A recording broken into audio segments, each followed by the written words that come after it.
Bonjour les amis, aujourd'hui nous allons partir pour 500 km. En fait j'en profite pour faire un test sur autoroute, sur nationale, et puis de position, enfin de confort, et pour voir si ce petit moteur là, ce petit 500 cm3 va nous emmener tranquillement du sud des Landes, c'est-à-dire là je viens de faire le plein d'essence à Casse-Tête, et là je démarre vers le Nord-Vendée, c'est-à-dire le passage du Bois, pour ceux qui connaissent, juste avant l'île de Noirmoutier. Donc il faut compter à peu près 500 km. Après le temps, pour l'instant je vous dirai ça le long de la route, mais voilà. Et je prends en fait, je prends l'autoroute jusqu'à Arcachon, et après, après je prends la route qui passe par Lacanau et qui va jusqu'au bac du Verdon. Je prends le bac du Verdon, direction Royan, Rochefort, La Rochelle, La Roche-sur-Yon, pour finir l'aventure au pied de l'île de Noirmoutier, c'est-à-dire au passage du Bois. Si vous restez jusqu'à la fin, et vous verrez que voilà, ça c'est pas terminé vraiment comme je voulais. Voilà. Donc générique les amis.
Nous voilà partis pour ce test d'environ 500 km.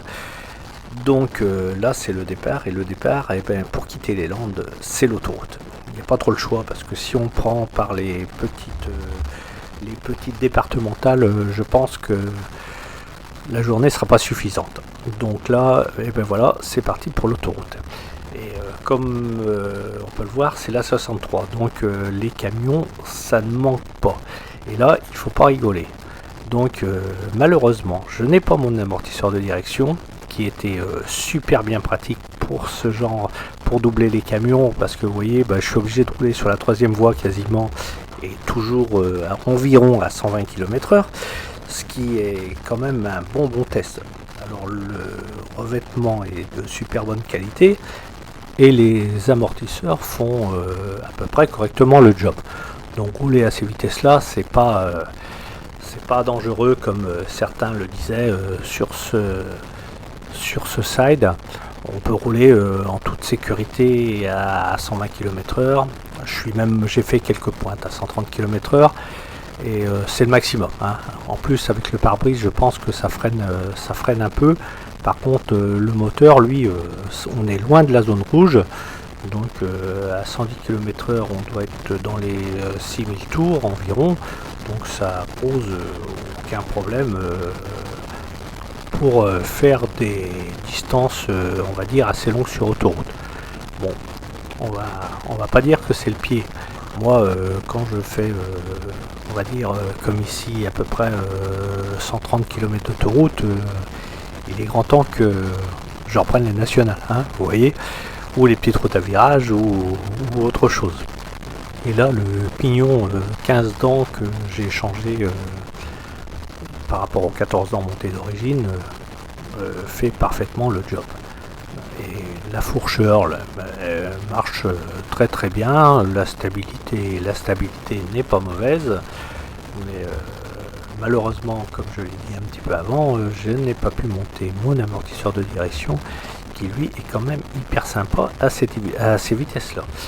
Ce qui évite peut-être sur un revêtement de mauvaise qualité, là quand on remonte sur l'autoroute entre Bayonne et Bordeaux, le revêtement il est top. Donc voilà, on n'a pas trop ces soucis-là. Par contre, des fois, quand on redescend un peu au sud, c'est pas pareil, hein. Donc ça bouge un peu plus, quoi. Mais là, vous pouvez le voir, hein, de toute façon, la stabilité est parfaite, hein, et puis vous vous rendez bien compte que je roule pas à 80 km/h.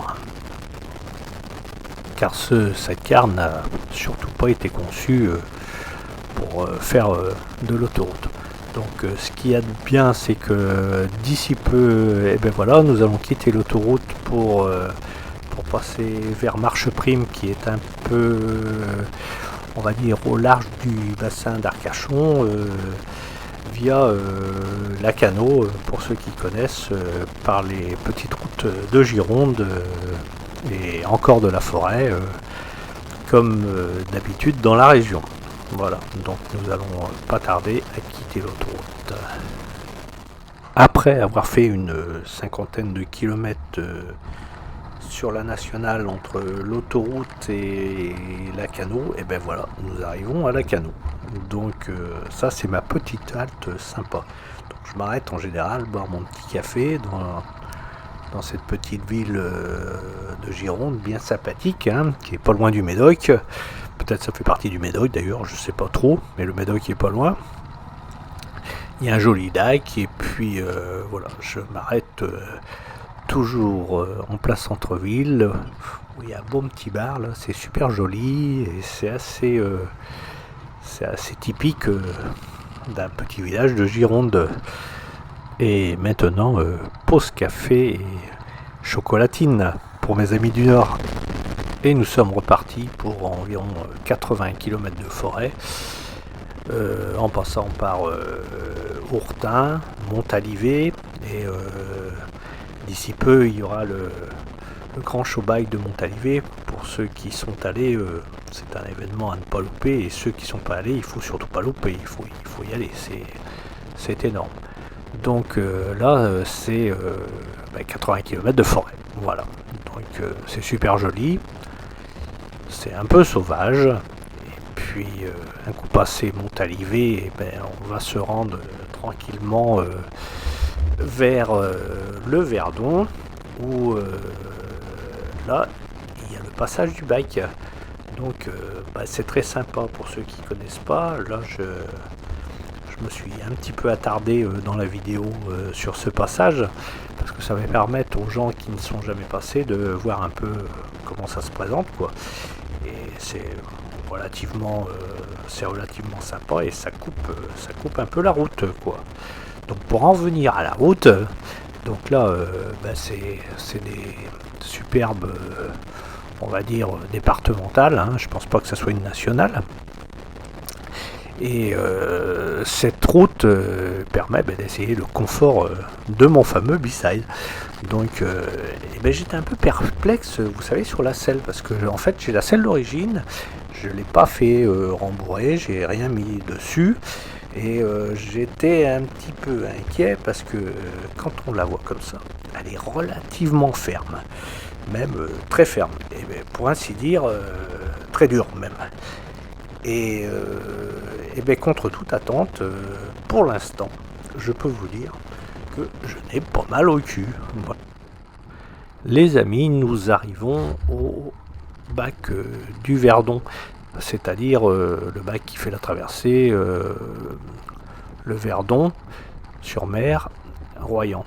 Donc là, c'est l'entrée bien sympathique, hein, ça fait pas super port, c'est relativement simple, c'est une petite entrée, voilà, et là nous arrivons au port. Donc c'est là que nous attend le fameux bac du Verdon. Enfin il nous attend pas, hein. Il y a une traversée toutes les 40 minutes. Donc il faut compter pour un sidecar ou une moto ou un quad, il faut compter 16 euros pour l'engin et après 5 euros par personne. Donc étant donné que j'étais tout seul sur mon side, et ben, ça me fait 21 euros. Mais ce qui n'est pas super cher. Bon, ça fait un prix, mais par rapport à l'autoroute, au final, c'est pas beaucoup plus cher. Hein. Voilà. Et puis c'est quand même une petite traversée en bateau, c'est assez sympa. Et voilà, là nous arrivons au moment où il faut sortir le porte-monnaie et payer. Voilà, donc ça fait un peu la queue, c'est toujours un peu le bazar à l'entrée, tout le monde veut passer comme s'il n'y avait pas assez de place. Et de toute façon, après, on est parqué comme vous allez voir, et puis il faut attendre.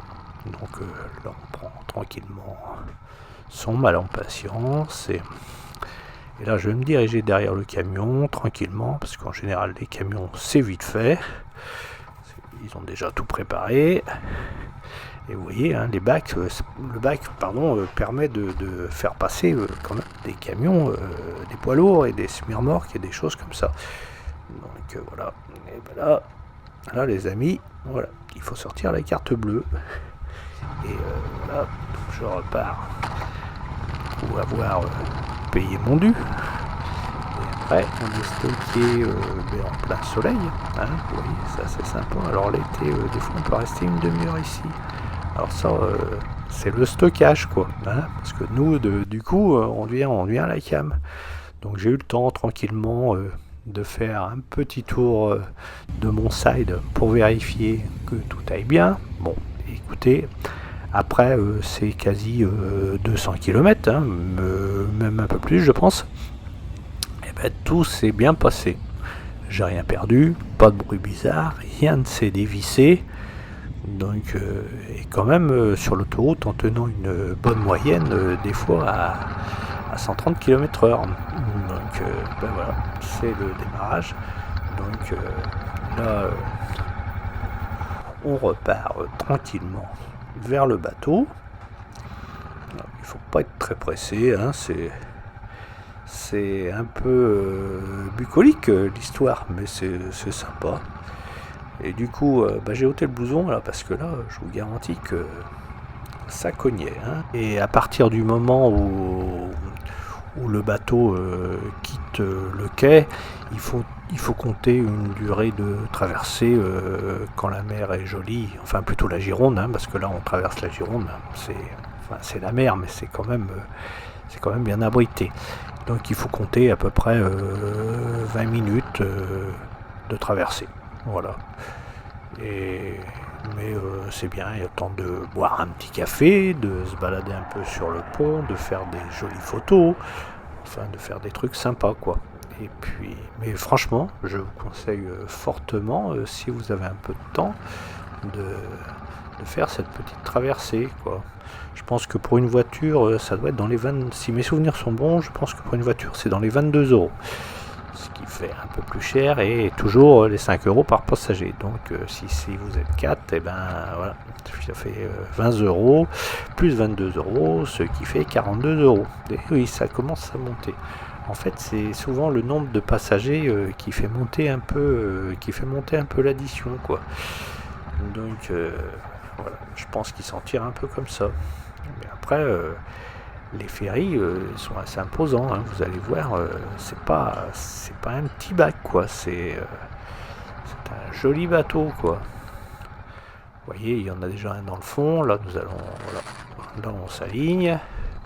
Après, le gentil monsieur là va me guider, donc je vais me retrouver sur le pont supérieur, ce qui est mieux que de se retrouver dans les soutes. Des fois, j'ai passé en moto, c'est dans les soutes. Hein. J'ai passé pas mal de fois en moto, et là, voilà, ça secoue un peu, et bon, le bateau il fume un peu, hein, voilà, mais voilà, on arrive, le monsieur il va me caler là, donc là, je suis en superposition. Et l'avantage par rapport à une moto, c'est que là, on laisse le side. Bon, voilà, il est calé mon side. Donc l'avant du bateau est là-bas. Et voilà. Donc avec un side, je prends la place d'une voiture. Hein. C'est cool. Là, avec le side, c'est fini l'emplacement moto. C'est directement l'emplacement sidecar. Alors il fait un peu de bruit. Hein. C'est les bruits de fond des moteurs du bateau. Voilà.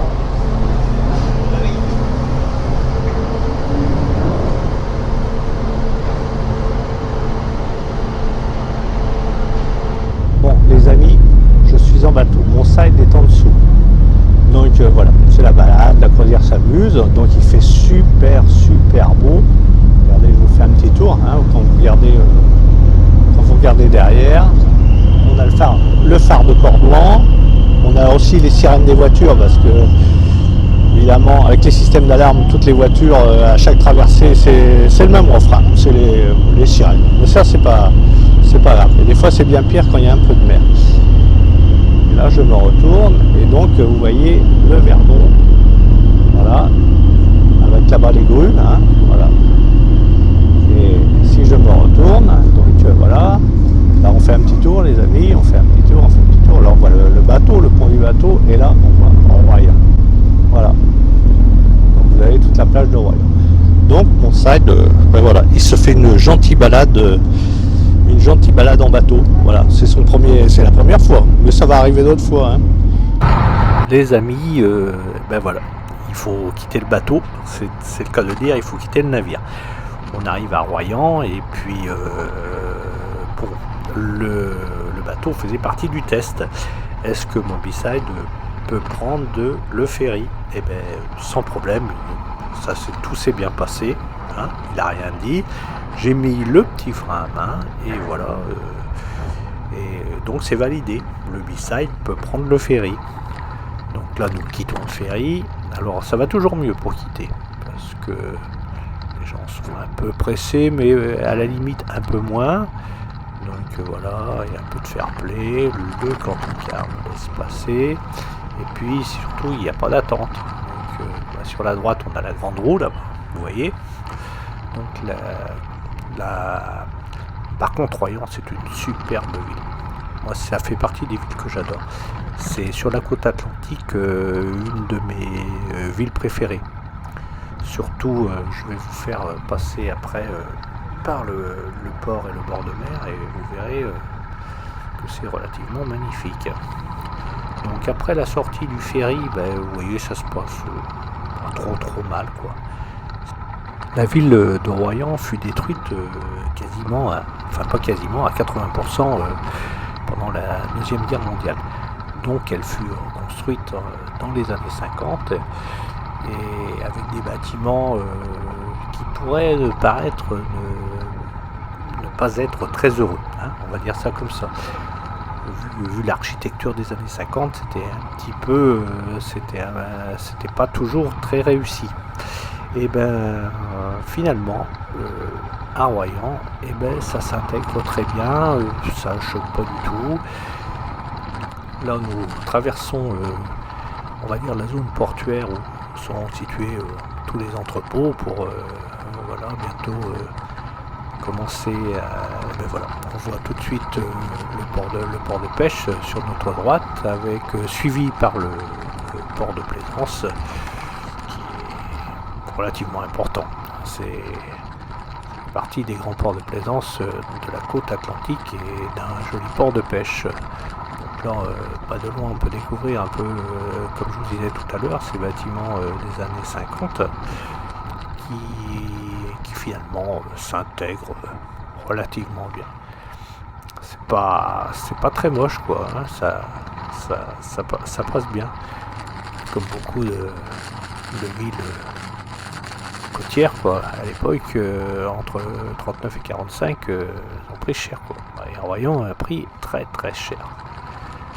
Donc depuis, il n'y a plus beaucoup de traces heureusement.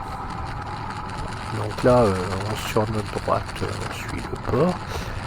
On va redescendre tranquillement vers la plage. Au fond, on devine la plage quand on regarde plus précisément. Et après, c'est très joli, c'est très verdoyant. On va traverser là, tranquillement.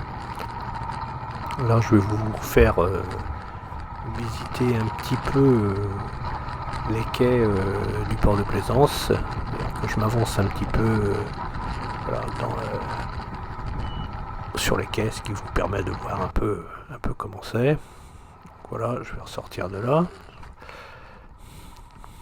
Et après, je vais vous emmener tranquillement vers la sortie de Royan. Mais enfin, avant, on va se balader un petit peu sur l'endroit où il fait bon manger, où sont tous les restaurants et toute la partie, on va dire, active et du bord de mer, super sympa, voilà.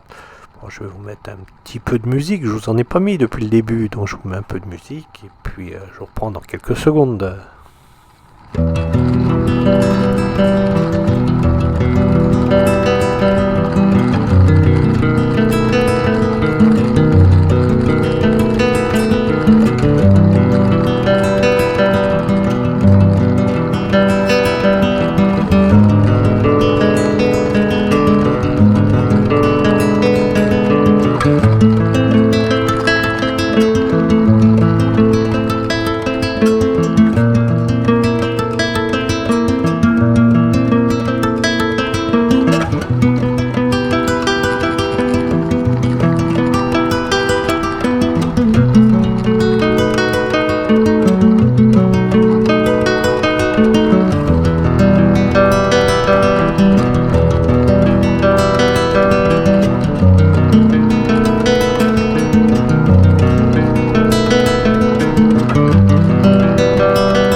Nous avons quitté Royan pour voilà, arriver à Rochefort. Et sur notre droite, je ne sais pas si vous voyez, il y a le fameux pont transborder qui est très très connu.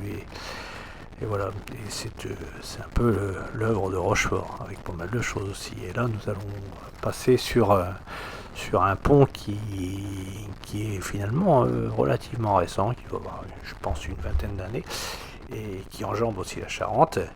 Et finalement qui est très impressionnant. Alors là, sur la vidéo, ça rend pas grand chose, mais quand vous le passez en réalité, je vous garantis que c'est très haut et super impressionnant. Donc en bas, enfin dans le fond, nous avons la ville de Rochefort, donc la ville militaire, hein, qui a des casernes de tout, de l'aviation, de la marine, et nous nous dirigeons tranquillement vers La Rochelle. Donc de La Rochelle, je vous mettrai pas d'image parce que en fait on l'évite, hein, c'est le périphérique. Et puis voilà, donc la prochaine, on va passer par La Rochelle et après la prochaine ville que vous allez voir, et ben, ce sera La Roche-sur-Yon. Et donc voilà, nous y sommes à La Roche-sur-Yon. Donc en fait je n'ai pas fait le contournement puisque ça me rappelle un peu de souvenir de passer par là. C'est l'ancien chef-lieu du département où j'habitais à une certaine époque. Voilà, donc en fond là-bas, on a Napoléon, c'est la fameuse place Napoléon de La Roche-sur-Yon. Donc nous sommes dans le dernier département de ce test de 500 km pour nous retrouver d'ici peu face à l'île de Noirmoutier, qui est la fin finale de ce périple. Donc est-ce que Montside va traverser la mer? C'est ce que nous allons voir d'ici peu. Là, nous arrivons au passage du bois. Ben voilà, le problème, c'est que là, je suis en train de voir les feux et tout. C'est pas bon du tout, les gars. C'est pas bon.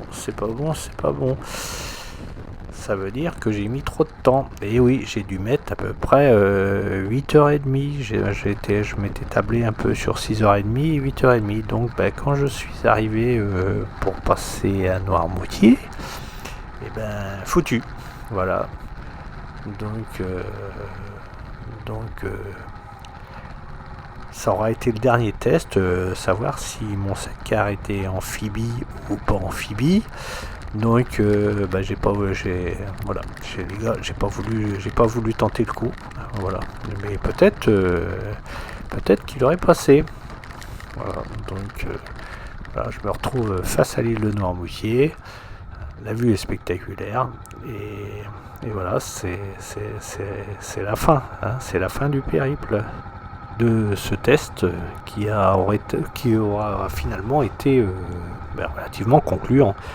C'est-à-dire que tout s'est bien passé, j'ai pas eu de problème technique, de quoi que ce soit, et comme je vous disais tout à l'heure, quand j'avais revérifié un peu avant de prendre le bateau, rien s'est dévissé, tout a bien tenu, et malgré quand même 500 km et sous une température relativement chaude, hein, il faisait à peu près. Je vous fais un petit coucou les amis, et puis voilà. Cette vidéo va se terminer et surtout n'oubliez pas de vous abonner parce que moi ça me fait du référencement et voilà. Sinon si vous vous abonnez pas, voilà, j'ai plus qu'à me noyer, hein. Non, ça serait pas cool. Je recule tranquille, voilà, donc je vais pas me noyer. Voilà les amis, surtout abonnez-vous.